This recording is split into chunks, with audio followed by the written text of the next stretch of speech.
Chapitre 1. La vie parfaite. Harvey Walter se tenait dans son bureau à domicile, téléphone en main, fixant l'image d'échographie sur l'écran de son ordinateur. À 34 ans, il avait construit une vie que la plupart des hommes enviaient, une entreprise prospère de conseil en cybersécurité, une belle maison en banlieue, et maintenant, apparemment, un bébé en route avec sa femme depuis 3 ans, Bethany. Tu devrais l'envoyer à ta sœur, appela Bethany depuis la cuisine. Elle adorerait la voir. Harvey sourit. Cliquant sur la pièce jointe, sa sœur aînée, Lee Benson, était devenue l'une des principales radiologues du pays, ayant passé des années à étudier l'imagerie médicale à Johns Hopkins avant de s'installer dans un poste prestigieux à Boston. Si quelqu'un pouvait apprécier le miracle de cette image granuleuse, c'était bien Lee. Il tapa un message rapide. « Devine qui va être tante ? 8 semaines de grossesse. Beth et moi sommes aux anges. » Harvey avait rencontré Bethany 4 ans plus tôt lors d'une conférence technologique à Seattle. Elle travaillait alors comme représentante en vente pharmaceutique, charmante et vive, avec des cheveux auburn et des yeux verts qui semblaient pétiller quand elle riait. Leur cours avait été un tourbillon, 6 mois de fréquentation avant qu'il ne la demande en mariage sur une plage à Maui. Son entreprise, Walter Security Solutions, avait décollé 3 ans plus tôt lorsqu'il avait identifié une vulnérabilité critique dans le système de paiement d'un grand détaillant. Le contrat de conseil à 6 chiffres qui avait suivi avait été le premier d'une longue série. À présent, à 34 ans, Harvey employait 12 personnes et avait des contrats avec des entreprises du Fortune 500. La vie était belle, parfaite. Même Bethany apparut dans l'encadrement de la porte, vêtue d'un pantalon de yoga et d'un pull oversize. « Tu l'as envoyé ?» À l'instant, Harvey ferma son ordinateur portable. « Elle va être folle de joie. Elle nous harcèle à propos d'enfants depuis 2 ans. Ta sœur peut être un peu intense, » dit Bethany, son sourire n'atteignant pas tout à fait ses yeux. Harvey avait remarqué la tension entre Bethany et Lee au cours de l'année écoulée. Sa sœur n'avait jamais explicitement dit qu'elle n'aimait pas sa femme. Mais il y avait une froideur, une distance professionnelle qui semblait inhabituelle pour la personnalité généralement chaleureuse de Lee. « Elle veut bien faire, » dit Harvey. « Elle m'a pratiquement élevé après la mort de maman. » Leur mère était décédée d'un cancer du sein quand Harvey avait 14 ans, et Lee 22. Elle avait reporté son admission en école de médecine d'1 an pour aider leur père, Frank Walters, à s'occuper de Harvey. Ce sacrifice avait forgé entre eux un lien plus fort que celui de la plupart des frères et sœurs. Le téléphone de Bethany sonna, elle y jeta un coup d'œil, puis le mit rapidement en silencieux. « Je dois aller à la pharmacie. Les vitamines prénatales ? Je peux y aller ? Non. Je dois prendre quelques autres choses aussi. Des trucs de femme. » Elle attrapa son sac à main et ses clés. « Je reviens dans 1 heure. » Harvey la regarda partir, notant à quelle vitesse elle avait bougé quand son téléphone avait sonné. Ce n'était probablement rien. Elle avait été stressée par la grossesse, inquiète des nausées matinales et des rendez-vous chez le médecin. Il chassa cette pensée et reprit son travail, examinant du code pour l'audit de sécurité d'un nouveau client. 2 heures plus tard, son téléphone sonna. Le nom de Lee apparut sur l'écran. « Salut !»« Et si, je suppose que tu l'as vu. » Harvey. Sa voix n'était guère plus qu'un murmure, tendu par une émotion qu'il ne pouvait identifier. De la peur. « Où es-tu en ce moment ? » ?»« À la maison. »« Au travail. »« Qu'est-ce qui ne va pas ? » ?»« Bethany est là. »« Non. Elle est allée à la pharmacie. »« Lee, tu me fais peur. Y a-t-il quelque chose qui cloche avec le bébé ?» Un long silence. Harvey pouvait l'entendre respirer, pouvait l'imaginer dans son bureau, entouré d'écrans et d'images médicales, son esprit analytique travaillant sur quelque chose. « Rentre chez toi, maintenant. Tu dois l'emmener à l'hôpital. » Un autre. Le sang de Harvey se glaça. « Quoi ? Le bébé va bien ? Ne dis pas à ta femme que tu m'as parlé. » La voix de Lee avait baissé encore plus, urgente et autoritaire. « Tu m'entends ? C'est crucial. Tu me fais peur ?» Harvey cria, se levant si vite que sa chaise roula en arrière. « Écoute-moi attentivement. » Dit Lee. Cette échographie que tu m'as envoyée, je dois que tu me dises exactement où Bethany l'a fait faire. Quel établissement ? Quel médecin ? Tout. L'esprit de Harvey s'emballa. Au cabinet du docteur Morrison, Monique Morrison. C'est une gynécologue obstétricienne sur Elm Street. Lee, s'il te plaît, je connais Morrison. Nous avons assisté à une conférence ensemble l'année dernière. Harvey, j'ai besoin que tu me fasses confiance sans poser de questions pour l'instant. Peux-tu faire ça ? Tu es ma sœur. Bien sûr. Obtiens l'image originale de l'échographie. Pas une photo, l'impression réelle. Regarde le coin en bas à droite. Il devrait y avoir un code d'identification de l'établissement, un tampon de date et un numéro d'identification du patient. Envoie-moi ces numéros par texto. Ne m'appelle pas. Texto. Pourquoi? Parce que cette image a été modifiée. Harvey. Professionnellement modifiée. Et je pense... Elle fit une pause. Je pense que nous devons vérifier certaines choses avant que je ne dise quoi que ce soit d'autre. S'il te plaît, fais ça pour moi? Harvey sentit le sol se dérober sous ses pieds. Modifié. Qu'est-ce que tu veux dire modifié? Les métadonnées sont erronées? La résolution de l'image est incohérente? Harvey. Je fais ça depuis 12 ans. J'ai vu des milliers d'échographies. Celle-ci a été manipulée numériquement. La voix de Lee se brisa légèrement. S'il te plaît, envoie-moi juste ces numéros. Si je me trompe, je m'excuserai et nous rirons de ma paranoïa. Mais si j'ai raison, si tu as raison, alors ta femme n'est pas enceinte. Et nous devons découvrir pourquoi elle veut te faire croire qu'elle l'est. La ligne se coupa. Harvey resta figé, téléphone en main, tandis que la vie parfaite qu'il avait construite commençait à s'effondrer autour de lui. Chapitre 2. L'enquête. Les mains de Harvey tremblaient tandis qu'il montait les escaliers vers la chambre principale. Bethany gardait les documents importants dans sa table de nuit. Carte d'assurance. Rappel de rendez-vous. Dossiers médicaux. Il n'avait jamais eu de raison de les fouiller auparavant. La confiance avait toujours été le fondement de leur mariage. Ou du moins le croyait-il. L'impression de l'échographie était rangée dans un dossier étiqueté « Bébé ». Harvey la sortit, sa formation en cybersécurité s'activant tandis qu'il l'examinait avec un regard neuf. La qualité du papier était standard. Du papier thermique, comme celui utilisé dans la plupart des cabinets médicaux, l'image montrait ce qui semblait être un fœtus de 8 semaines, clairement visible sur le fond sombre. Il photographia le coin inférieur avec son téléphone.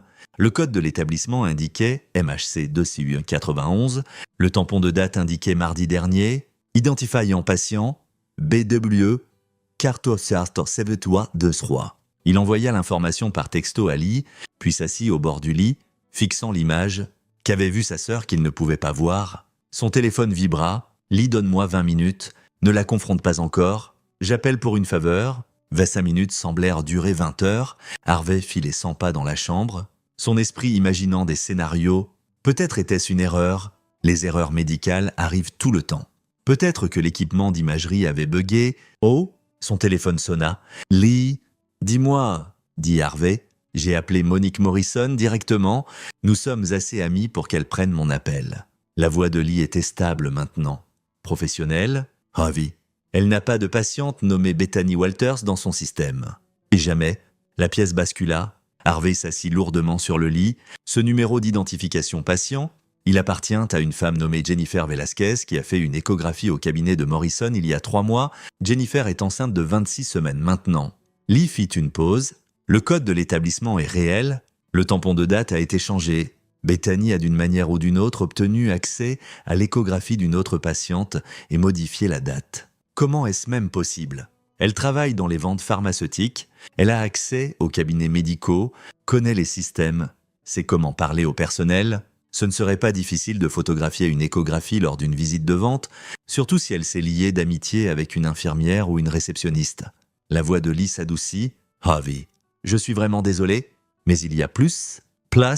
J'ai appelé 2 autres cabinets de gynécologie obstétrique dans un rayon de 16 km de chez vous. J'ai demandé s'ils avaient Bethany Walters comme patiente. Aucun d'eux. Je ne peux pas appeler tous les cabinets de l'État. Mais elle s'interrompit. As-tu réellement vu qu'elle a fait un test de grossesse? As-tu assisté à des rendez-vous avec elle? Harvey réfléchit. Bethany lui avait parlé du test positif 6 semaines plus tôt, lui avait montré le petit bâtonnet avec les 2 lignes roses, mais il était dans son bureau quand elle l'avait fait. Elle était descendue, pleurant de joie, et il l'avait simplement cru. Les rendez-vous, elle y était toujours allée seule. Les rendez-vous du matin sont plus faciles, avait-elle dit. Tu es toujours occupée avec le travail le matin. Je vais enregistrer le battement de cœur la prochaine fois. Je n'ai assisté à aucun rendez-vous. Admit Harvey. Elle avait toujours des raisons pour que je ne vienne pas. A-t-elle présenté des symptômes? Nausées matinales, fatigue. Il y pensa. Bethany avait été fatiguée, bien sûr. Elle s'était plainte de nausées quelquefois, mais maintenant qu'il y pensait, elle n'avait jamais vraiment été malade.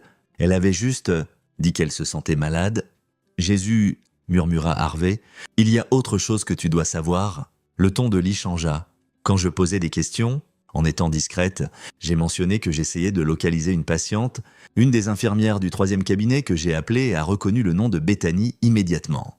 Pourquoi ? Parce que Bethany est venue il y a 4 mois pour demander une ligature des trompes. Elle voulait s'assurer qu'elle ne pouvait pas tomber enceinte.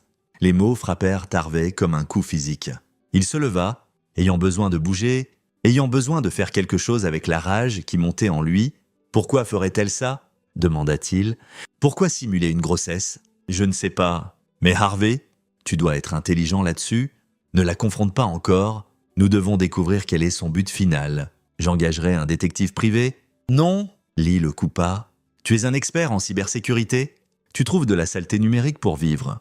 Utilise tes compétences, vérifie ses relevés téléphoniques, ses emails, ses comptes bancaires, découvre ce qu'elle prépare avant qu'elle ne sache que tu es sur sa piste. » Harvey hocha la tête. Même si Lee ne pouvait pas le voir, son choc se cristallisait en quelque chose de plus dur, de plus froid. Il avait bâti une carrière en trouvant des menaces cachées, en découvrant des vulnérabilités que les autres manquaient. Il était temps de tourner ses compétences vers sa propre femme. Une dernière chose, dit Lee, sois prudent. Les gens qui orchestrent des tromperies aussi élaborées ont généralement un plan plus grand et ils ne travaillent généralement pas seuls. Après avoir raccroché, Harvey alla dans son bureau et verrouilla la porte.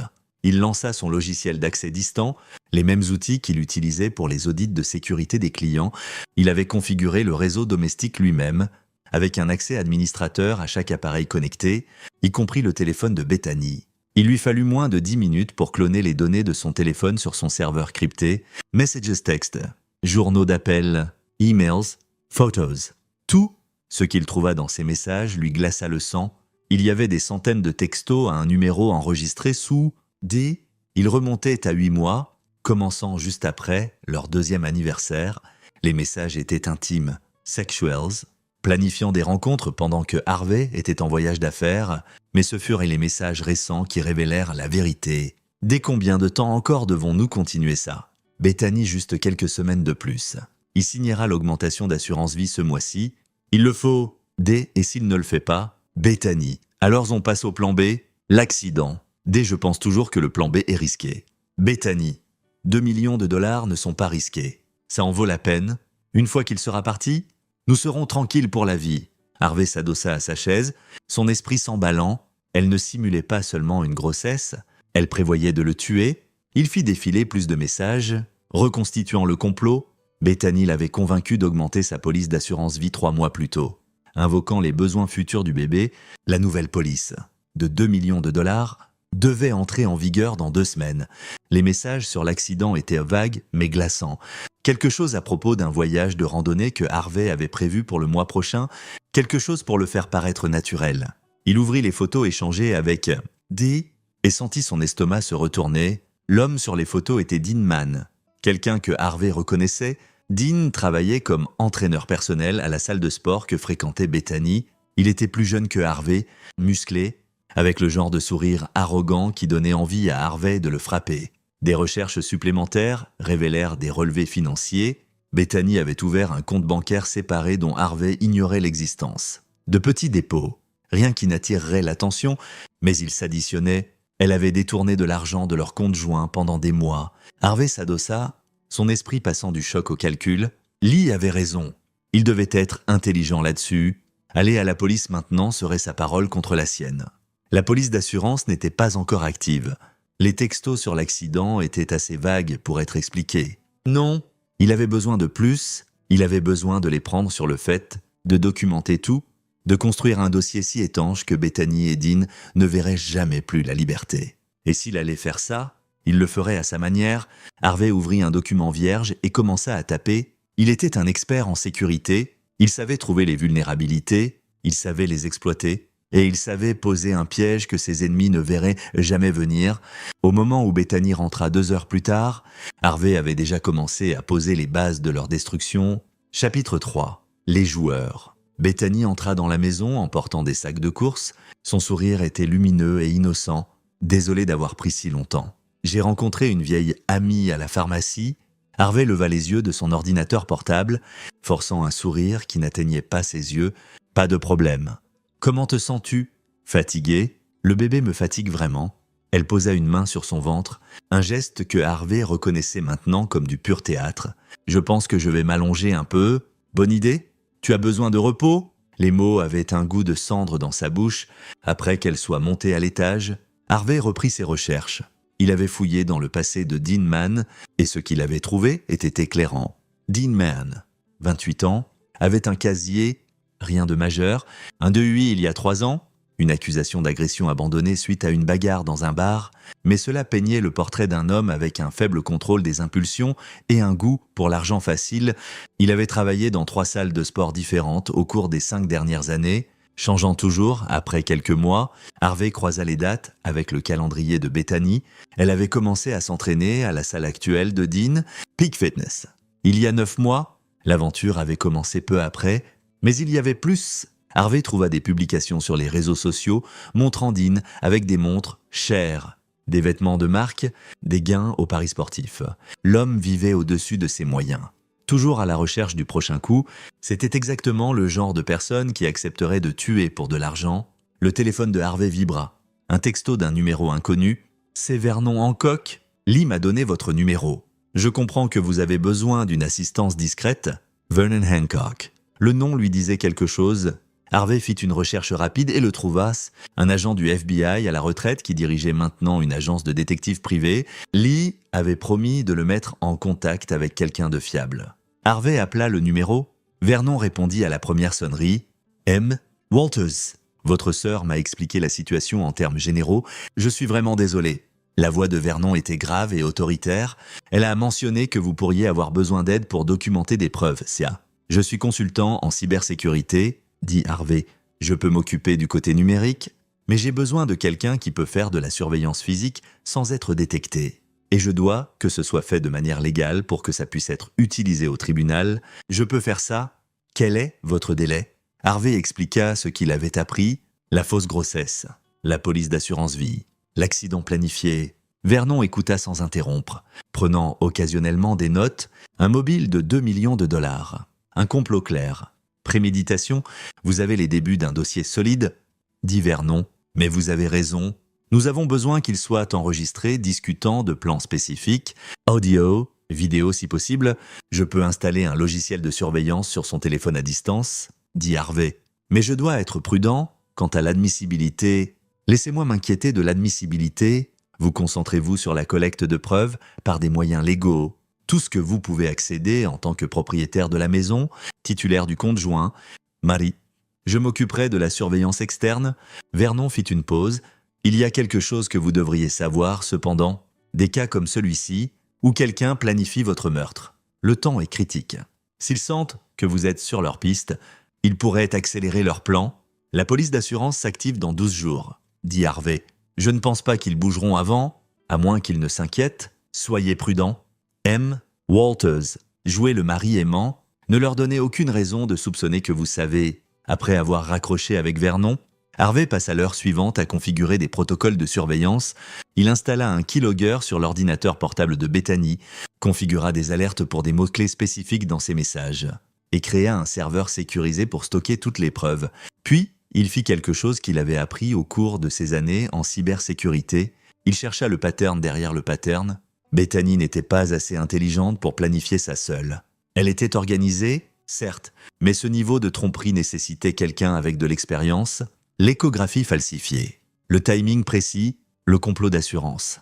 Tout suggérait que quelqu'un l'avait fait avant. Harvey fouilla plus profondément dans l'histoire de Dean Mann, ses relations précédentes, ses anciennes petites amies. Cela lui prit 2 heures, mais s'il trouva, il y a 5 ans, Dean avait brièvement fréquenté une femme nommée Trudy Kane à Phoenix. Trudy était mariée à l'époque, 6 mois après le début de l'aventure. Le mari de Trudy, un riche promoteur immobilier, était mort dans un accident de bateau. Le paiement d'assurance était de 5 millions de dollars. L'enquête avait conclu à un accident, mais Harvey trouva des posts de forum, des articles de presse archivés où la famille du mari avait soulevé des questions. L'affaire avait été classée sans suite. Et Trudy avait finalement épousé Dean. Ils avaient divorcé 2 ans plus tard, Trudy gardant la plupart de l'argent. Harvey sentit les pièces s'assembler. Dean l'avait fait avant. Il avait aidé une femme mariée à tuer son mari pour de l'argent d'assurance. Maintenant, il le refaisait avec Bethany, mais cette fois, Harvey n'allait pas finir au fond d'un lac. Il prit son téléphone et appela Vernon. « J'ai besoin que vous enquêtiez sur une femme nommée Trudy Kane, à Phoenix. Je pense que notre ami Dean l'a fait avant. Sur le coup, en attendant, je commence la surveillance demain. J'ai une opératrice féminine qui peut rejoindre Peak Fitness, se rapprocher de Dean, voir ce qu'il dit quand il pense que personne d'important n'écoute. Parfait. Et Vernon, je veux connaître chaque détail de leur plan. Pas pour l'éviter, la voix de Harvey se durcit. Pour le retourner contre eux. Ce soir-là, Harvey était allongé dans le lit à côté de Bethany, écoutant sa respiration. Elle s'était blottie contre lui, sa main reposant sur sa poitrine, jouant le rôle de l'épouse enceinte dévouée.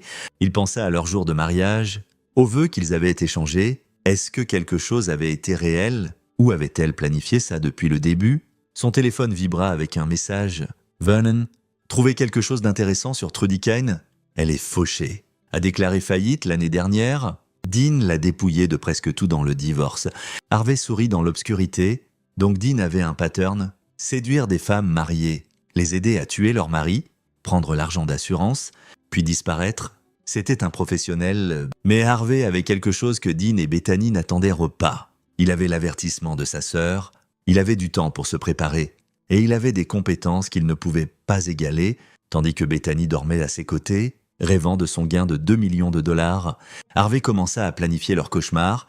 Le piège était posé. Maintenant, il avait juste besoin de l'appâter parfaitement. Chapitre 4. Le piège prend forme. Harvey passa les 3 jours suivants à jouer le mari parfait, tout en construisant son dossier. Chaque matin, il embrassait Bethany au revoir et lui disait qu'il l'aimait. Chaque soir, il lui demandait comment s'était passée sa journée et comment allait le bébé. Et chaque moment libre, il recueillait des preuves.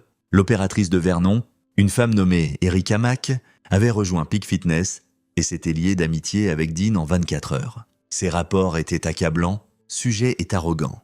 Testo d'Erika a vanté à un autre entraîneur un gros coup en préparation, a mentionné avoir un petit ami riche qui va bientôt avoir un accident, citation directe. Certains gars sont juste trop stupides pour voir ce qui arrive. Harvey enregistra tout. Les textos, les photos, la chronologie. Il avait appris au cours de ses années en cybersécurité que la clé pour attraper des criminels n'était pas juste les preuves. C'était des preuves écrasantes, tellement qu'il n'y avait aucune défense possible. Aucune façon de les expliquer. Vernon appela le 4e jour. J'ai trouvé Trudy Kane. Elle vit dans un parc de caravanes en dehors de Phoenix. Travaille comme serveuse. Je l'ai convaincue de parler et le modus operandi de Dean est cohérent. Il cible des femmes dans des mariages malheureux, généralement avec de l'argent, construit une relation, suggère le complot d'assurance, aide à planifier l'accident, puis prend sa part. La voix de Vernon s'assombrit. Il l'a fait au moins 3 fois, qu'elle sait. Pas toutes se sont terminées par la mort. Certaines femmes ont reculé au dernier moment. Mais 2 non. Harvey se sentit froid. Il a tué avant. Trudy ne pouvait pas le prouver, et moi non plus. Les accidents étaient à propre. Une noyade, une chute en randonnée, tous 2 jugés accidentels. Mais elle est certaine que Dean était responsable. Vernon fit une pause. Elle a aussi dit que Dean a un partenaire, quelqu'un qui l'aide à planifier les accidents. Les fait paraître naturels. Un partenaire qui... Elle ne l'a rencontré qu'une fois, un grand type, travaille comme entrepreneur. Trudy pensait que son nom était Curtis ou Kurt quelque chose. Elle a dit qu'il était effrayant, des yeux morts, parlait de tuer comme d'une transaction commerciale. L'esprit de Harvey s'emballa. Il chercha le site de Peak Fitness et trouva Kurt Marr, listé comme un entrepreneur qui avait fait des travaux de rénovation récents sur la salle. C'était comme ça qu'ils s'étaient rencontrés. Des fouilles supplémentaires révélèrent l'histoire de Kurt Marr, ancien militaire, renvoyé avec déshonneur pour des raisons scellées dans des documents classifiés, plusieurs ordonnances de restriction d'ex-petites amies, un pattern de violence à peine dissimulé sous un vernis de respectabilité. Donc ce n'était pas juste Bethany et Dean. Il y avait un 3e conspirateur, quelqu'un qui savait réellement comment tuer et le faire paraître accidentel. Harvey appela Vernon, j'ai trouvé le partenaire. Kurt Marr, ancien militaire, histoire violente. Nous avons besoin de surveillance sur lui aussi. Déjà sur le coup, j'ai tiré ses relevés de travail. Il est prévu pour des réparations sur un sentier de randonnée dans le parc d'État de Black Rock la semaine prochaine. La voix de Vernon était sinistre. Je parie que c'est là que ton accident était censé se produire. Parc d'État de Black Rock. Harvey avait mentionné vouloir y faire de la randonnée avant l'hiver. Il en avait parlé à Bethany des semaines plus tôt, avait dit que ce serait un beau voyage avant l'arrivée du bébé. Elle l'avait encouragé, lui avait dit qu'il devrait y aller, que l'air frais serait bon pour son stress. Maintenant, il comprenait pourquoi. Vernon, j'ai besoin que vous vérifiez le sentier. Découvrez ce qu'il prépare. Sur le coup, mais Harvey, nous manquons de temps. La police s'active dans 7 jours. Une fois qu'elle le fait, il pourrait bouger vite. Harvey savait que Vernon avait raison, mais il avait besoin de tout documenter. Chaque pièce de preuve verrouillée, il avait besoin de s'assurer que quand ce serait fini, Bethany, Dean et Kurt passeraient le reste de leur vie en prison. Ce soir-là, Bethany prépara son dîner préféré, steak et pommes de terre. Elle était extra attentive, jouant la femme attentionnée à la perfection. « Tu sembles stressé ?» dit-elle, lui versant du vin. « Peut-être que tu devrais faire ce voyage de randonnée, te vider la tête avant l'arrivée du bébé ?» Harvey lui sourit, la voyant clairement pour la première fois. La façon dont elle inclinait la tête, feignant l'inquiétude, la légère avidité dans ses yeux, elle le poussait vers sa mort. « Tu sais quoi ? Tu as raison. J'irai ce week-end ?» Il prit sa main. « Merci d'être si compréhensive. » Elle se pencha et l'embrassa. « C'est ce que font les partenaires. Nous prenons soin l'un de l'autre. » L'ironie aurait pu être drôle si ce n'était pas si tragique. Après le dîner, pendant que Bethany était sous la douche, Harvey vérifia le logiciel de surveillance. Nouveau message entre elle et Dean. Dean, il mord à l'hameçon. Kurt dit que tout est prêt. Bethany, rende-le rapide. Je ne veux pas qu'il souffre. Dean, depuis quand tu t'en soucies? Bethany, je m'en fiche. Je ne veux juste pas de complications. Harvey photographia les messages, les ajoutant à son dossier croissant. Puis, il vit quelque chose qui fit bouillir son sang, des photos que Bethany avait envoyées à Dean, des photos de Harvey dormant, inconscient, des photos de Harvey à son ordinateur, travaillant.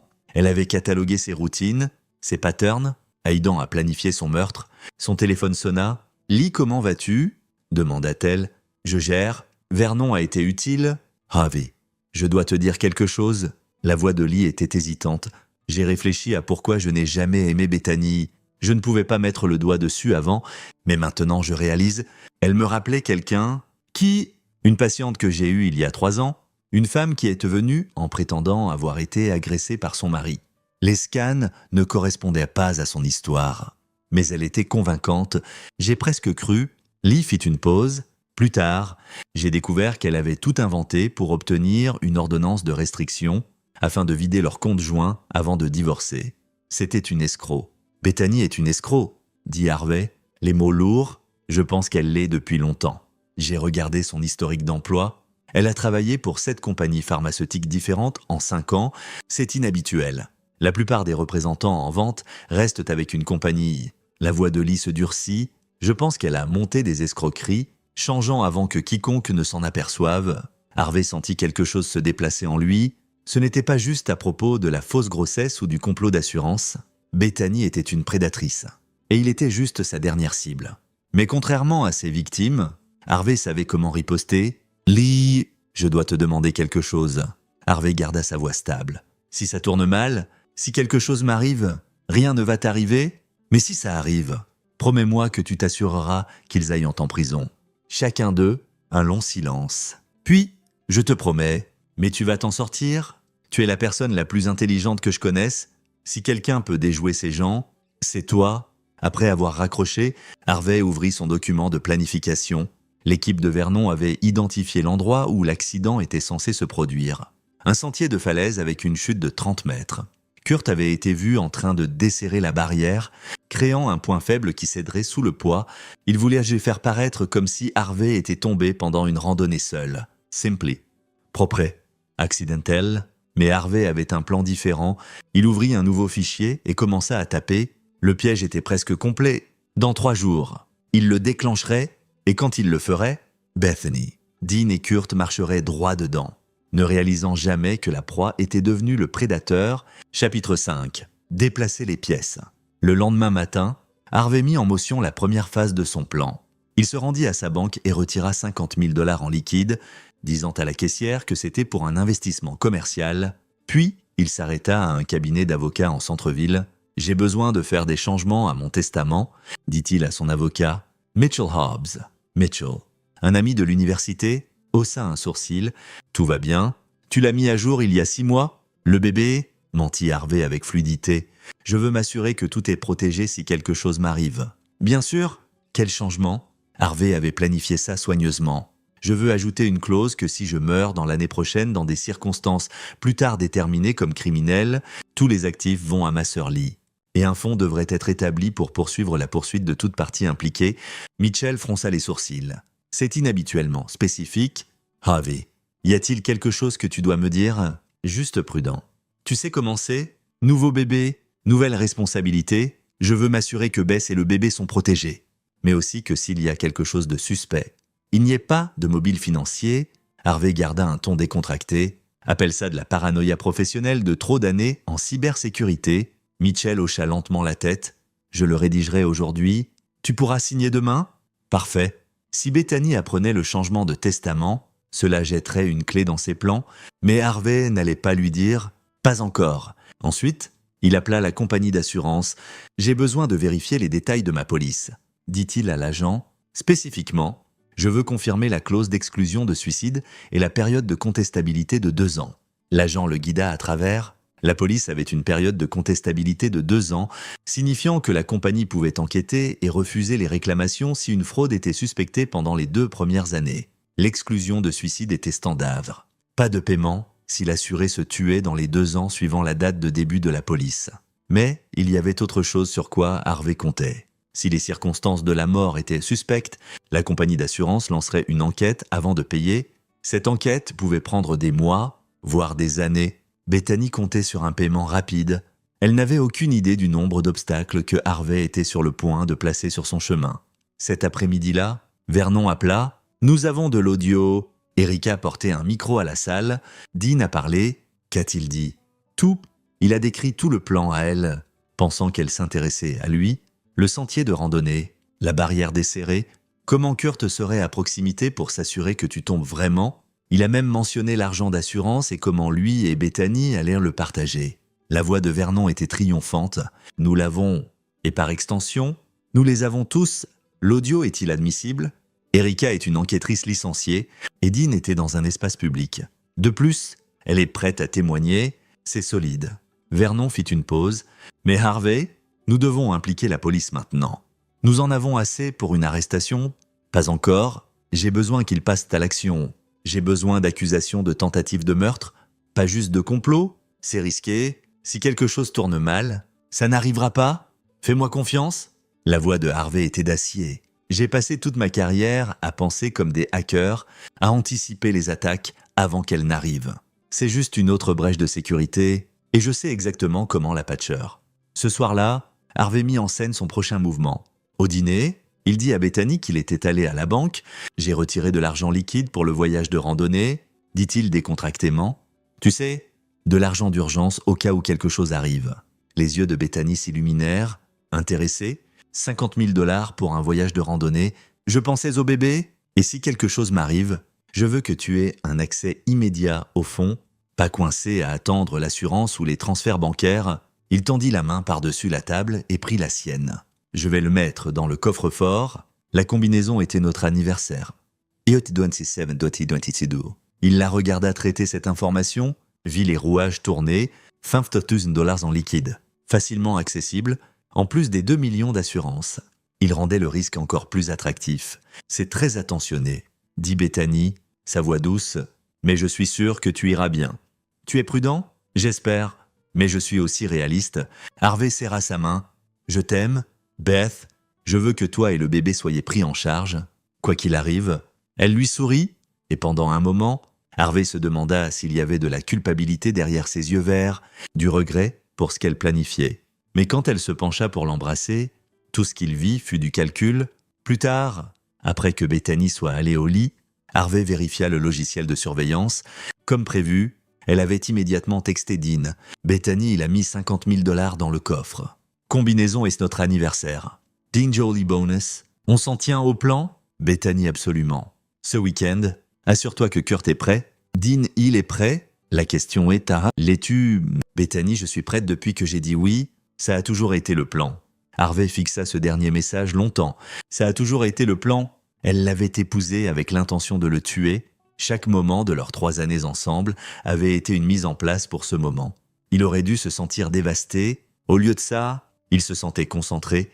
Le lendemain, Harvey rencontra Vernon dans un parking souterrain en centre-ville. « Voici comment ça va marcher ?»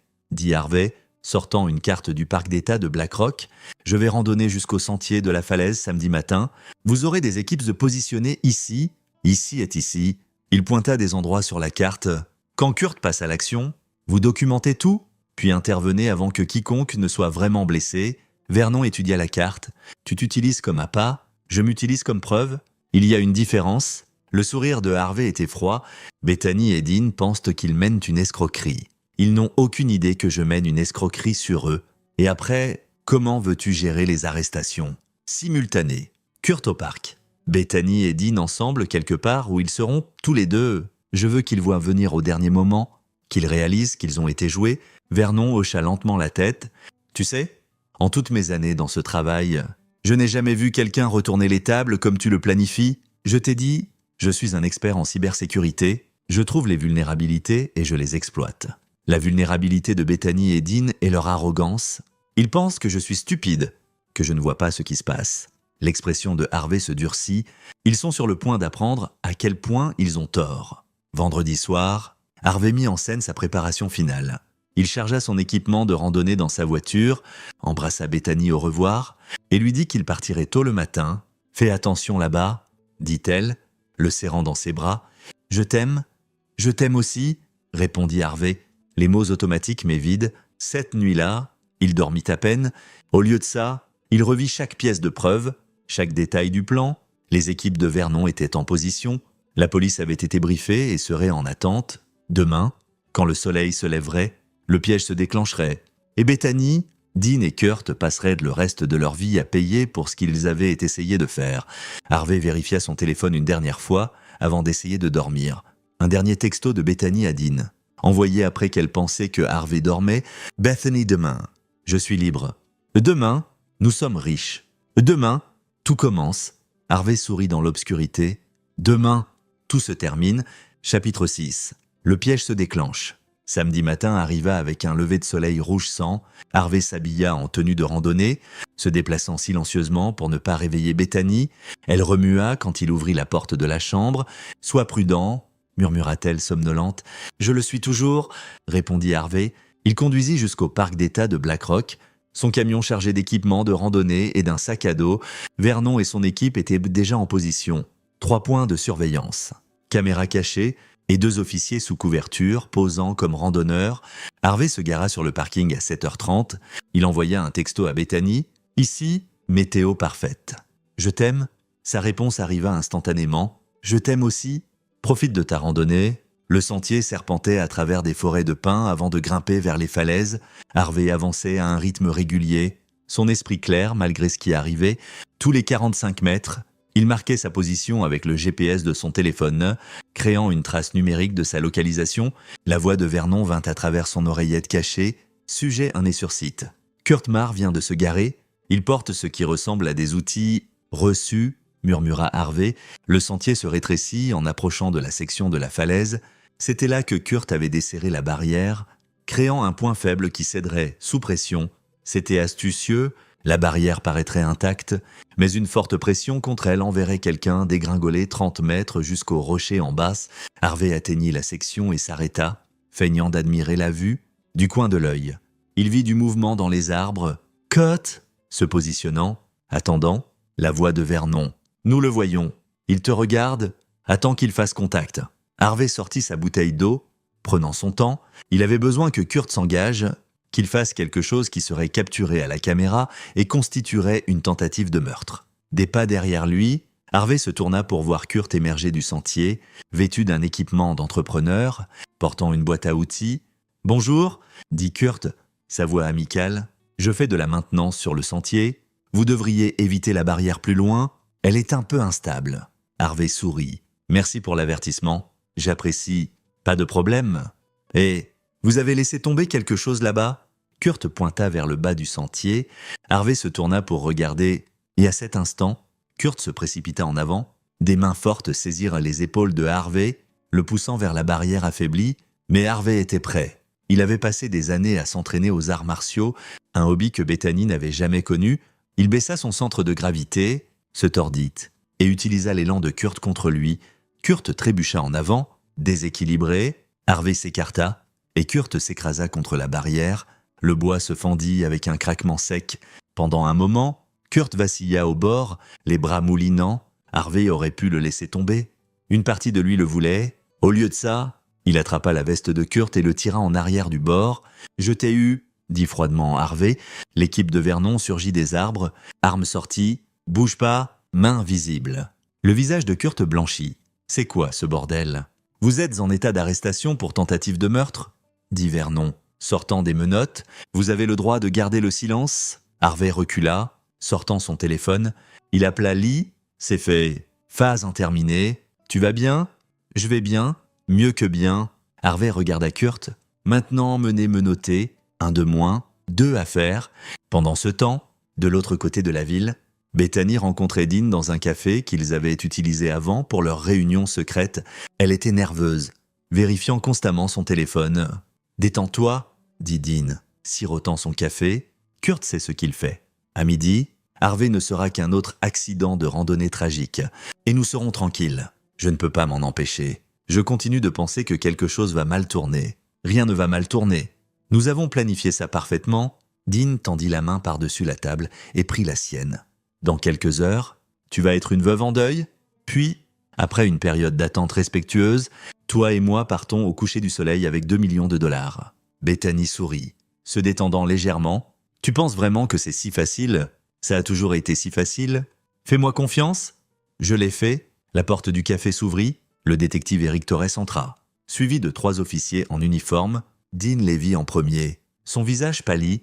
Nous devons partir ? Maintenant ? Mais c'était trop tard. Le détective Torres s'approcha de leur table.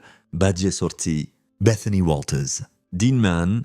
Vous êtes tous deux en état d'arrestation pour complot en vue de commettre un meurtre. La tasse de café de Bethany glissa de sa main, se brisant sur le sol. Quoi ? Non. Il doit y avoir une erreur. Pas d'erreur. Madame, nous écoutons vos conversations depuis la semaine dernière. Nous avons des messages textes, des conversations enregistrées, et depuis 30 minutes, nous avons une tentative de meurtre à la caméra. Torres fit un signe de tête aux officiers, qui avancèrent avec des menottes.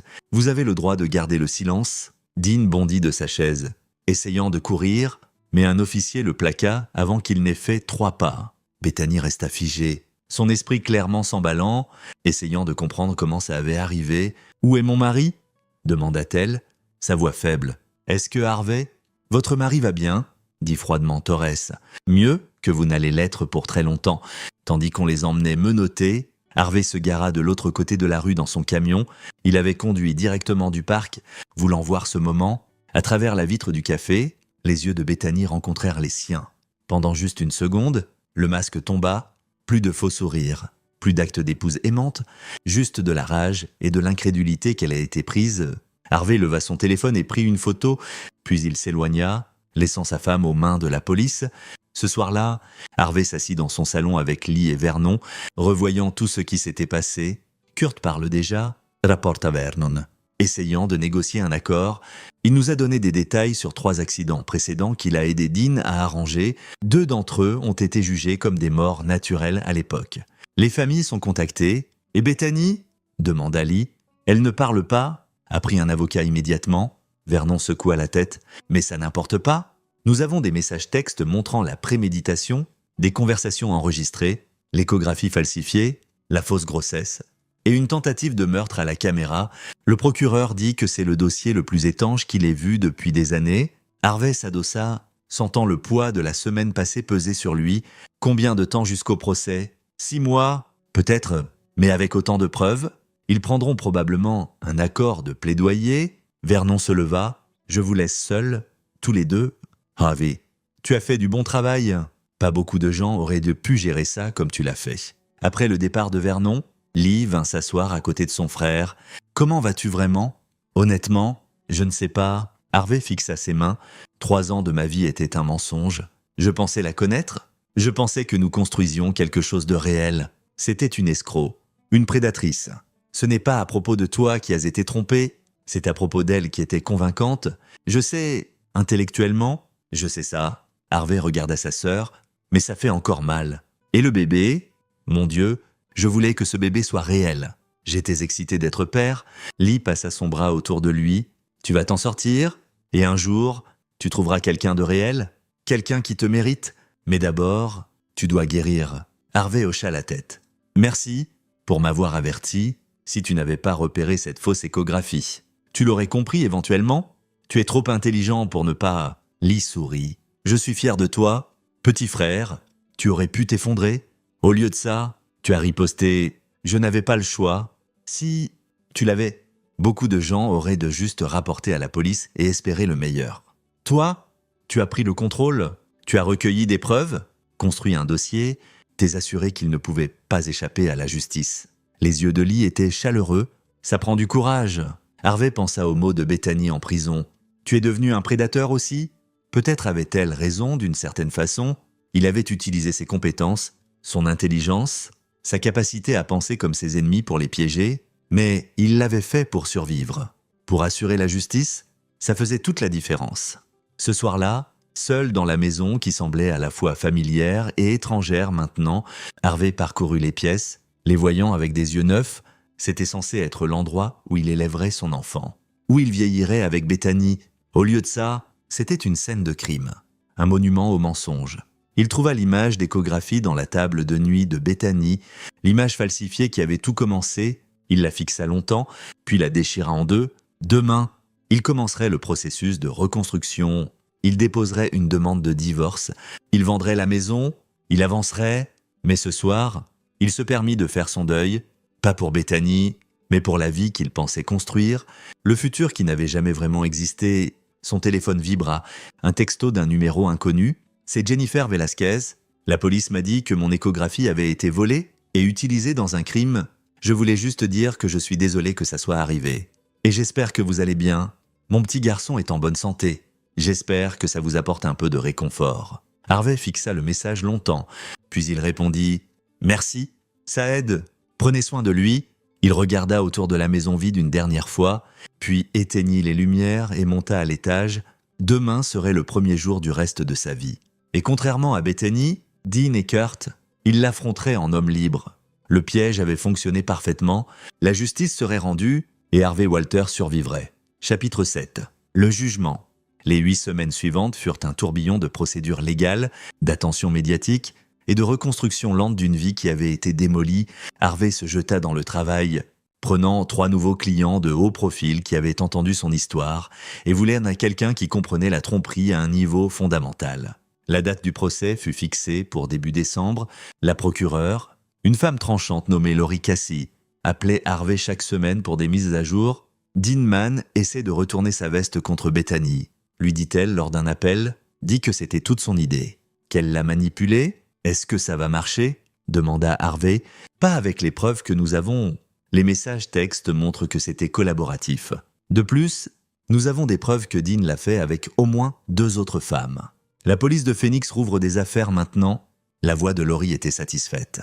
Ils vont tous tomber, Harvey, tous les 3, mais Harvey voulait plus que des peines de prison. Il voulait qu'ils comprennent ce qu'ils avaient essayé de lui prendre. Vernon aida à arranger une réunion avec l'avocat de Kurt Marr. Kurt avait accepté un accord de plaidoyer, 20 ans en échange de témoignages contre Bethany et Dean. Harvey se tenait dans la salle de visite de la prison. Séparé de Kurt par une vitre par balle, l'homme imposant semblait plus petit maintenant, diminué dans sa combinaison orange. « Pourquoi ?» demanda Harvey. « Nous ne nous étions même jamais rencontrés. Pourquoi avez-vous essayé de me tuer ?» Kurt le fixa longtemps. « L'argent, c'est tout. Dean m'a offert 50 000 $ pour le faire paraître comme un accident.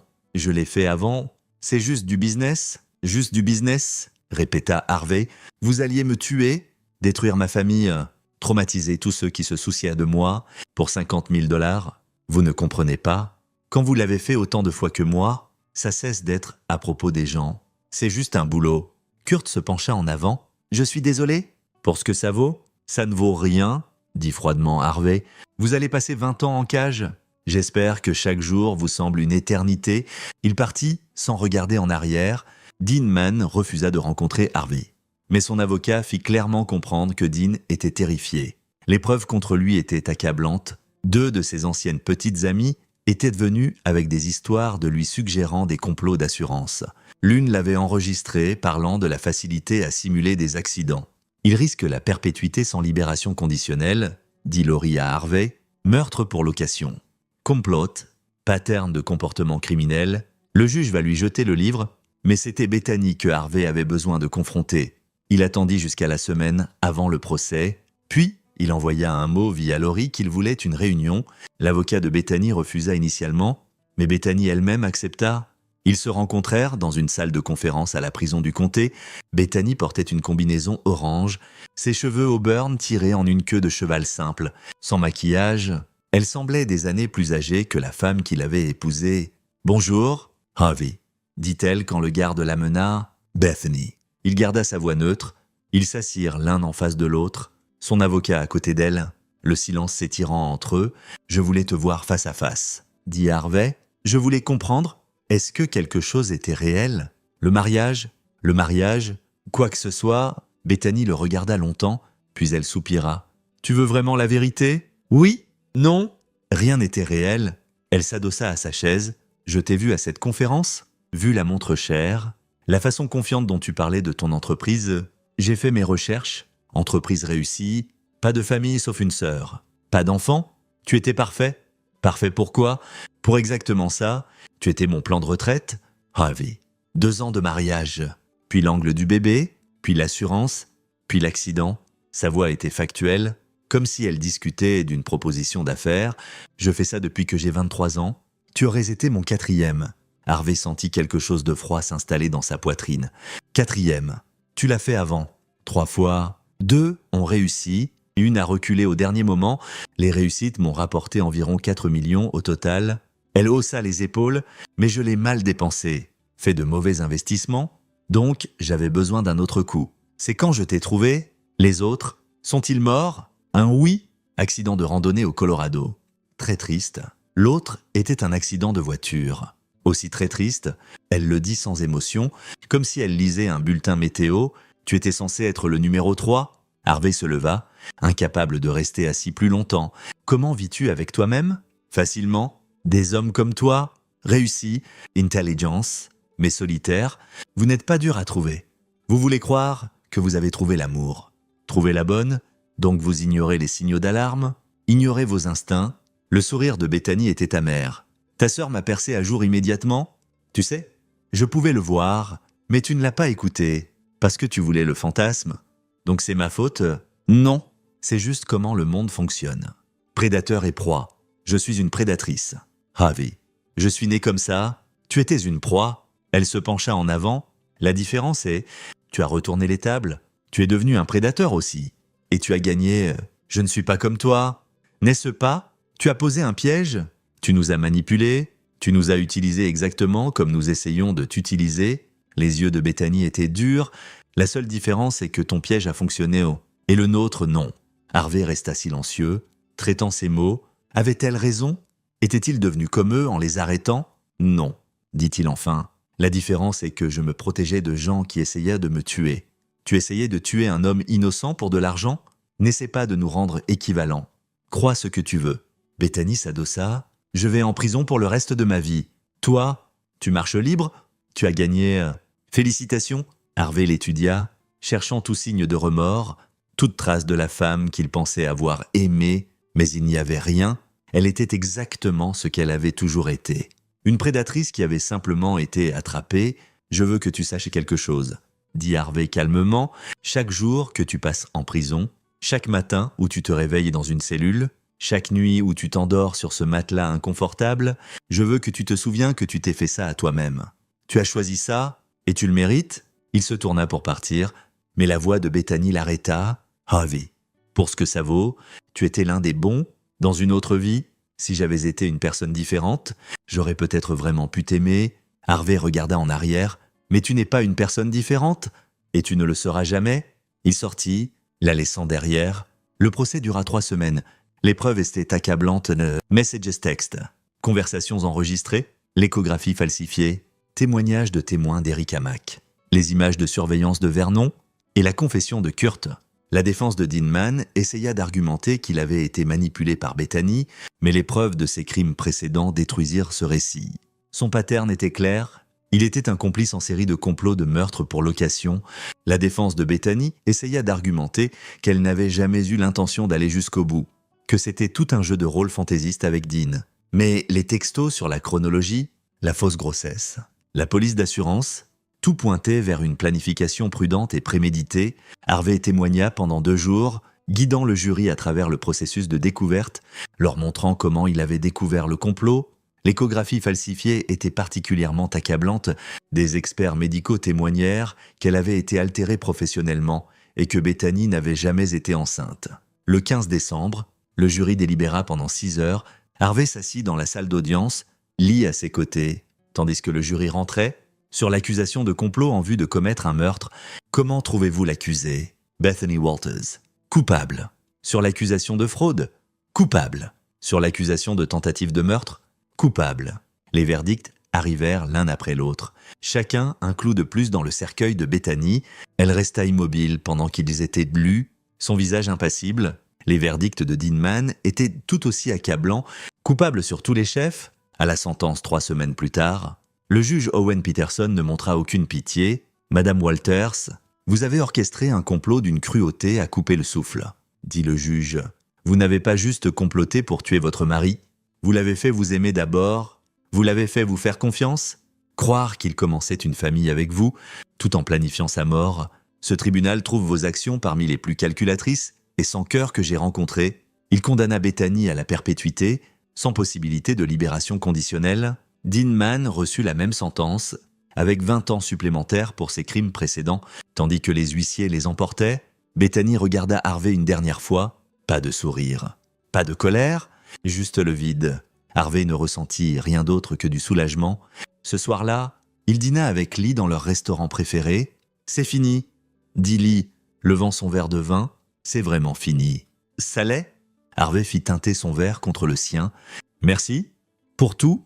Si tu n'avais pas repéré cette fausse échographie, tu l'aurais compris éventuellement. Tu es trop intelligent pour ne pas... » Lee sourit. « Je suis fier de toi. Petit frère, tu aurais pu t'effondrer. Au lieu de ça, tu as riposté. Je n'avais pas le choix. Si tu l'avais, beaucoup de gens auraient juste rapporté à la police et espéré le meilleur. Toi, tu as pris le contrôle. Tu as recueilli des preuves, construit un dossier, t'es assuré qu'il ne pouvait pas échapper à la justice. » Les yeux de Lee étaient chaleureux. « Ça prend du courage. » Harvey pensa aux mots de Bethany en prison. « Tu es devenu un prédateur aussi. » Peut-être avait-elle raison d'une certaine façon. Il avait utilisé ses compétences, son intelligence, sa capacité à penser comme ses ennemis pour les piéger, mais il l'avait fait pour survivre, pour assurer la justice. Ça faisait toute la différence. Et maintenant, demanda Lee, qu'est-ce qui suit pour Harvey Walters? Harvey regarda par la fenêtre les lumières de la ville. « Je vends la maison. Trop de mauvais souvenirs. Je pense à déménager à Boston. En fait, être plus près de toi. J'aimerais ça et je vais continuer à développer mon entreprise. Me concentrer sur le travail pour un moment. Peut-être qu'éventuellement je serai prêt à faire confiance à quelqu'un à nouveau. » Il sourit légèrement, mais pas pour longtemps. C'est probablement sage. Lee tendit la main par-dessus la table et serra la sienne. « Mais quand tu seras prêt, tu le sauras. Et tu seras plus intelligent là-dessus. Cette expérience, aussi terrible qu'elle ait été, t'a appris quelque chose? Quoi? Que tu es plus fort que tu ne le pensais? Que tu peux affronter n'importe quoi et survivre. » Le sourire de Lee était féroce. « Ils ont essayé de te détruire, Harvey, et tu les as détruites à la place. » Harvey hocha lentement la tête. Elle avait raison. Il avait survécu, il avait gagné, et c'était suffisant. Pour l'instant, c'était plus que suffisant. Chapitre 8. Nouveau début. 6 mois plus tard. Harvey se tenait dans son nouveau bureau à Boston, regardant le port. Walter Security Solutions s'était étendu. Ouvrant cette deuxième emplacement avec l'aide de Lee, il avait embauché 5 nouveaux employés, y compris la fille de Vernon Hancock, qui s'était révélée brillante en informatique légale. Le bureau de Boston était élégant, moderne et surtout, sans souvenir de Bethany. Son téléphone sonna. C'était Laurie Cassie, la procureure. « Harvey, je voulais te donner une mise à jour. Tu te souviens que j'ai dit que nous enquêtions sur les autres victimes de Dinman? Je m'en souviens. Nous avons obtenu justice pour 2 d'entre elles. Les familles des hommes morts au Colorado et à Phoenix poursuivent des actions civiles pour mort injustifiée contre le domaine de Dean. Pas qu'il y ait beaucoup d'argent là, mais c'est quelque chose. Laurie fit une pause. Nous avons aussi trouvé 2 autres femmes avec qui il travaillait. Toutes 2 sont en détention maintenant. Ton cas a ouvert tout un réseau que nous ignorions. Harvey sentit une vague de satisfaction. Bien, ils méritent tous de faire face aux conséquences. Il y a plus, Bethany reçoit des lettres en prison. Nous les surveillons. Il s'avère qu'elle avait un mentor, une femme plus âgée qui lui a enseigné l'escroquerie. Le FBI enquête maintenant. À quel point ça va profond? Plus profond que nous pensions. Il pourrait y avoir tout un groupe de femmes menant ce genre d'escroquerie. La voix de Laurie se durcit. Mais grâce à toi, nous le fermons.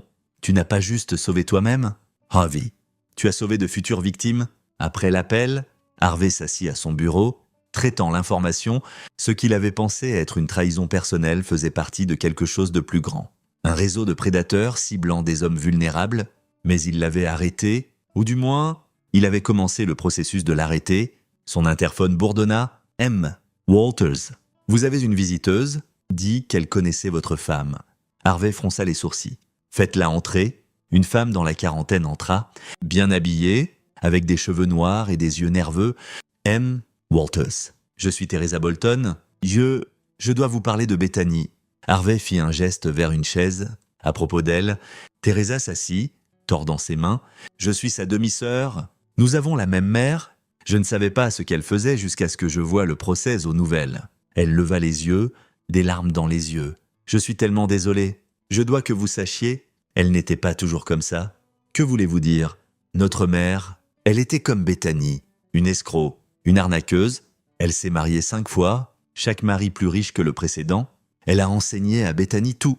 Comment lire les hommes, comment les manipuler, comment obtenir ce qu'elle voulait. Teresa essuya ses yeux. J'ai refusé d'apprendre. J'ai quitté la maison à 18 ans et n'ai jamais regardé en arrière. Mais Bethany, elle a embrassé ça. Harvey s'adossa à sa chaise. Pourquoi me dites-vous ça? Parce que je veux que vous sachiez que ce n'était pas votre faute. Vous ne pouviez pas le voir venir. Bethany a passé toute sa vie à apprendre, à être convaincante. Elle s'est entraînée sur nos beaux-pères, sur des amis de la famille, sur quiconque elle pouvait. La voix de Teresa se brisa. J'ai essayé de la contacter au fil des ans, essayé de la faire quitter cette vie. Elle n'écoutait pas. J'apprécie que vous me disiez ça, dit Harvey calmement, mais ça ne change pas ce qu'elle a fait. Je sais, je ne vous demande pas de lui pardonner. Elle mérite tout ce qu'elle a eu. Teresa se leva.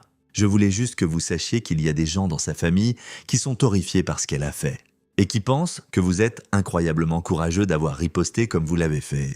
Après le départ de Teresa, Harvey s'assit seul dans son bureau, pensant au cycle de prédation. Bethany avait été enseignée à être une prédatrice par sa mère. Combien d'autres étaient là dehors, apprenant les mêmes compétences, ciblant les mêmes types de victimes, mais il avait brisé ce cycle, du moins dans sa propre vie. Et en le faisant, il avait aidé à le briser pour d'autres. Son téléphone vibra avec un texto de Lee. « Dîner ce soir, j'ai quelqu'un que je veux te présenter. » Harvey sourit malgré lui. Sa sœur essayait de le caser depuis des mois maintenant. Malgré ses protestations, mais peut-être était-il temps. Peut-être était-il prêt à recommencer à faire confiance. Prudemment cette fois, avec les yeux grands ouverts, il répondit « Qui est-ce » ?»« Lee, une amie de l'hôpital. Elle est chirurgienne cardiaque, divorcée. Pas de casier. J'ai vérifié, et elle pense que ton histoire est impressionnante plutôt qu'effrayante. » Harvey rit. « Tu as fait une vérification de fond sur ton amie ?» Lee, après ce qui est arrivé avec Bethany, bien sûr que oui. Elle est clean. De plus, elle est drôle, et elle fait les meilleures lasagnes que j'ai jamais mangées. Harvey y pensa un moment, puis répondit « D'accord, mais juste un dîner, pas de promesses. » Lee, c'est tout ce que je demande. 19h à Giacomo's, ne sois pas en retard. Ce soir-là, Harvey arriva au restaurant pour trouver Lee déjà assise avec une femme d'environ l'âge de Harvey. Elle avait des cheveux blonds foncés, un sourire chaleureux et des rides de rire autour des yeux. « Harvey, voici le docteur Roxane Murphy. Roxy. Mon petit frère Harvey ?» Roxane se leva et serra sa main. Sa poigne était ferme. « Confiante. Ravi de te rencontrer. Lee m'a beaucoup parlé de toi. Tout de bon. J'espère, dit Harvey, s'asseyant, eh bien... » Elle a mentionné que tu as presque été tué par ton ex-femme, mais que tu l'as déjouée et envoyée en prison à vie. Le sourire de Roxane était ironique. Donc, des choses compliquées. mais finalement impressionnante, Harvey se trouva à rire. C'est une façon de le dire. Le dîner fut plus facile qu'il ne l'avait prévu. Roxane était drôle, tranchante et rafraîchissante directe. Elle parla de son travail en cardiologie, de son terrible divorce d'un accro au jeu, de son amour de la voile. « Lee m'a dit que tu es en cybersécurité », dit Roxane au dessert. « Ça doit être un travail intéressant. » « Ça l'est. Je suis essentiellement payé pour penser comme des criminels et trouver des vulnérabilités avant qu'elles ne soient exploitées. Un peu comme ce que tu as fait avec ton ex-femme. » Harvey fit une pause, puis hocha la tête. « Exactement comme ça. En fait, j'ai vu la vulnérabilité dans leur plan et je l'ai exploitée. Bien pour toi !» L'expression de Roxane était sérieuse. Beaucoup de gens auraient juste été des victimes. « Tu as refusé d'en être une ?» Ils parlèrent encore 1 heure, et quand la soirée se termina, Harvey se trouva à ne pas vouloir qu'elle finisse. « J'aimerais refaire ça », dit-il tandis qu'il se tenait dehors du restaurant. « Moi aussi !» Roxane sourit. « Mais attention, je vais être prudente. Mon ex m'a vraiment fait du mal. Je comprends complètement. Je vais être prudent aussi. »« Bien, alors nous serons prudemment optimistes ensemble. » Elle serra sa main. « Bonne nuit, Harvey. » Tandis qu'il rentrait chez lui, Harvey sentit quelque chose qu'il n'avait pas senti depuis longtemps. De l'espoir. Il avait traversé l'enfer, il avait affronté la trahison, la tromperie et une tentative sur sa vie, mais il avait survécu, il avait gagné, et maintenant, lentement, prudemment, il construisait une nouvelle vie, une basée sur la vérité au lieu des mensonges, sur une connexion genuine au lieu de la manipulation. Ça ne serait pas facile. Les cicatrices de la trahison de Bethany prendraient des années à guérir complètement. Il serait probablement toujours un peu gardé, un peu suspicieux, mais il était vivant. Il était libre et il avait un futur. C'était plus que suffisant. Chapitre 9. Boucler la boucle. 1 an plus tard, Harvey se tenait dans son bureau de Boston, se préparant pour la plus grande présentation de sa carrière. Le FBI avait engagé Walters Security Solutions pour développer des matériaux de formation sur la collecte de preuves numériques dans les cas de complot domestique. Son expérience avec le cas de Bethany était devenue la base de nouveaux protocoles. « Prêt ?» demanda Vernon Hancock. L'ancien agent du FBI avait rejoint l'entreprise de Harvey comme chef des enquêtes. Apportant des décennies d'expérience à l'équipe, je pense, c'est surréaliste de transformer la pire expérience de ma vie en quelque chose qui pourrait aider les autres. C'est comme ça qu'on guérit, dit Vernon. On prend la douleur et on la transforme en quelque chose de significatif. La présentation se passa bien. Harvey guida l'équipe du FBI à travers chaque étape de son enquête. Du moment où Lee identifia l'échographie falsifiée aux arrestations finales, il leur montra les techniques d'informatique légale qu'il avait utilisées, les protocoles de collecte de preuves, la coordination avec les forces de l'ordre.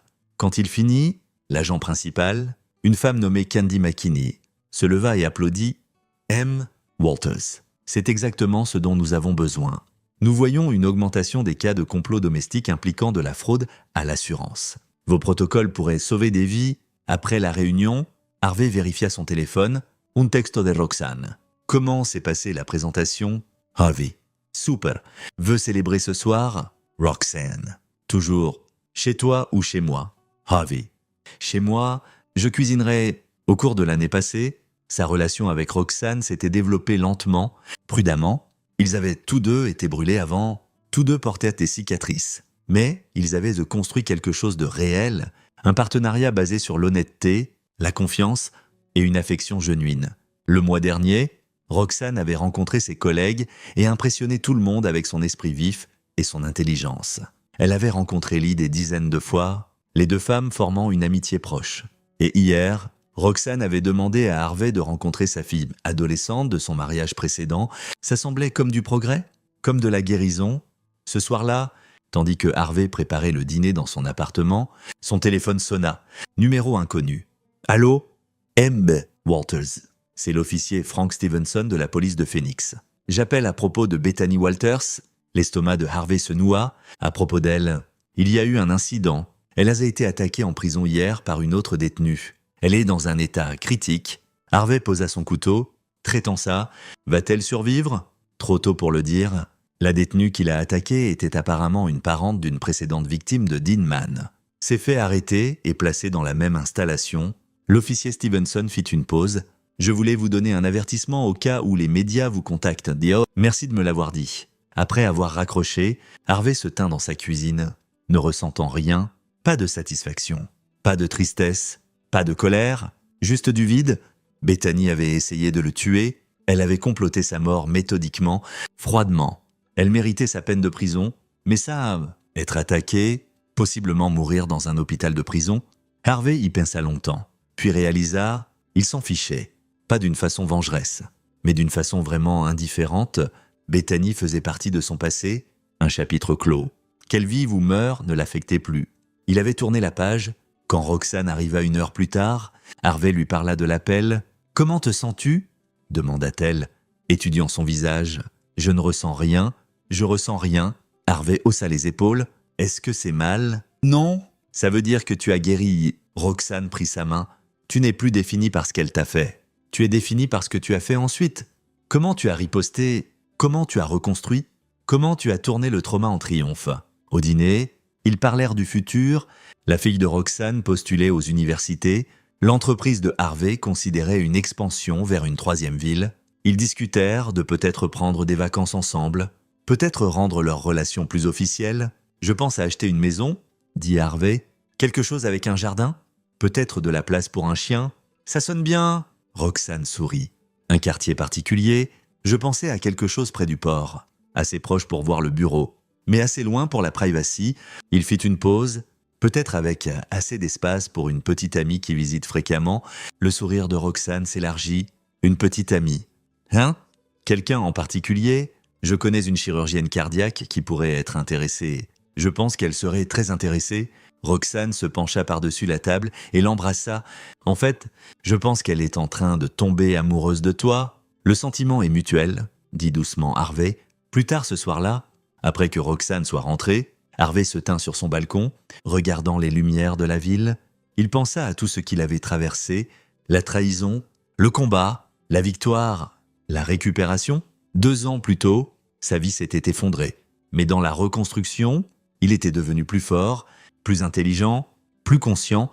Il avait appris à faire confiance à ses instincts, à valoriser l'honnêteté, à se battre pour lui-même. Bethany avait essayé de le détruire.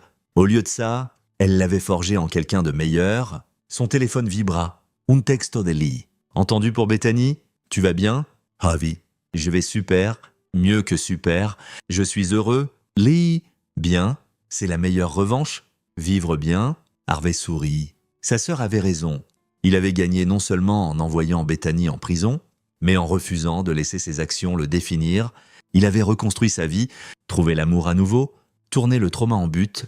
Il était heureux, genuinement, profondément heureux, et c'était la victoire ultime. 3 mois plus tard, Harvey reçut une lettre de la prison. Bethany avait survécu à l'attaque, mais était handicapée de façon permanente. Elle passerait le reste de sa vie en fauteuil roulant, dans une installation médicale de prison. Harvey lut la lettre une fois, puis la jeta. Il avait de meilleures choses à penser, comme la bague qu'il avait achetée la semaine dernière, assise dans le tiroir de son bureau, attendant le bon moment pour la donner à Roxane, comme le nouveau contrat avec la sécurité intérieure. Utilisant ces protocoles pour former des agents à l'échelle nationale, comme la maison qu'il clôturait le mois prochain, 4 chambres, un jardin, vue sur l'océan. Bethany Walters était un fantôme. Un souvenir qui s'estompait avec chaque jour passant. Harvey Walters était vivant, prospère et construisant un futur valant la peine d'être vécu. Le piège s'était déclenché parfaitement, la justice avait été rendue, et Harvey avait gagné de toutes les façons qui comptaient. Tandis qu'il entrait dans son bureau ce matin-là, Vernon l'accueillit avec un sourire. « Bonjour, patron, grande journée. Le DOJ a appelé. Ils veulent discuter d'élargir le programme aux cas internationaux. Allons-y. » Harvey s'installa dans sa chaise, sentant la satisfaction d'un travail significatif. « Assurons-nous que personne d'autre n'ait à traverser ce que j'ai traversé. C'est l'esprit. » Vernon fit une pause à la porte. « Tu sais, quand je t'ai rencontré la première fois, tu étais une victime planifiant une revanche. Maintenant, tu es un survivant aidant les autres. C'est une vraie croissance. » Après le départ de Vernon, Harvey ouvrit son ordinateur portable et commença à travailler. Mais d'abord, il afficha une photo sur son téléphone. Roxane riant à quelque chose qu'il avait dit, ses yeux brillants de joie. Il avait affronté le mal et gagné. Il avait été trahi et avait survécu. Il avait tout perdu et reconstruit mieux. L'histoire qui avait commencé avec une fausse échographie et un avertissement désespéré de sa sœur s'était terminée avec la justice, la guérison et l'espoir. Et tandis que Harvey commençait son travail, aidant à former des agents pour attraper des prédateurs comme Bethany avant qu'ils ne détruisent plus de vie. Il savait avec une certitude absolue, il n'avait pas seulement survécu, il avait triomphé. Et ce triomphe avait un goût plus doux que n'importe quelle revanche ne pourrait jamais avoir. C'est ici que notre histoire se termine.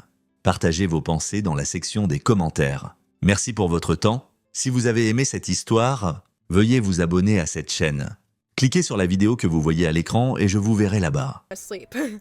Because exercise gives you dopamine, and sleeping is really good for depression. And if you're having trouble sleeping, my original advice is always, and this is coming from someone with sleep disorders, I take heavy medication for sleep, but don't lay in your bed unless you're gonna sleep. Like, go sit on the toilet. Don't even take your pants off. Go sit on the toilet. You're gonna feel like you have to pee. I'm telling you, you probably will. And you want to treat your bed like that. Like, so that when because you don't do anything else on the toilet, I hope. You just sit there and you pee and you leave. And so, you be sitting on the toilet, gray. But you can force your body to have a reaction to certain places. So I could never sleep my whole life. I would stay up all night crying. Long story, I'm a very anxious child. But doing that helped. A lot of things. Caffeine. Don't scroll before bed. Don't do it. Like, please. I don't know. It's hard for me because I'm so medicated that I feel like I don't... Like, I took the easy way out. But those are small things that can make a bit of a difference, at least. Anywho. Is it weird that I love movies that are about SH or stuff like that, or mental health in general? No, it's not weird. Trigger warning EDs. I think it's dangerous to watch content like that because EDs are very competitive, and so for a lot of people, it's like, oh, well, I want to look like this person, I want to do more than this you know what I mean? So it's dangerous. I'm gonna use a different example. Trigger warning essay. I tend to consume a ton of content around, like, true crime about those things. Not a ton, but I tend to quite a bit. Compared to other forms of true crime or anything like that, because it's something that I find cathartic. Like, it is putting trauma into a new perspective of, like, entertainment or someone else, or even just relating to someone else, is so cathartic. Like, I'm not saying, oh, go seek out these things that might trigger you, but I think for anyone's trauma, watching other people go through that or watching content around that is so normal and so common. And so, like don't feel like you're being weird about it, because you're probably not. Now, am I saying your friends should be sending you photos of themselves doing things that are harmful to themselves? No, that is a very different thing. But if you went through an experience and you consume, or you watch a movie related to that experience and you enjoy the movie, that isn't necessarily a bad thing. It's like how a lot of people's, like, bedroom preferences stem from some sort of trauma. Like, it's just your brain trying to put it into a new context. It's why a lot of people who have been taken advantage of can be more susceptible to consuming inappropriate content or seeking out those situations so that they have control over it. They're in they're in power. They're in the driver's seat. And they have control over the situation they didn't. You know what I mean? I see that it's ads. Okie dokie.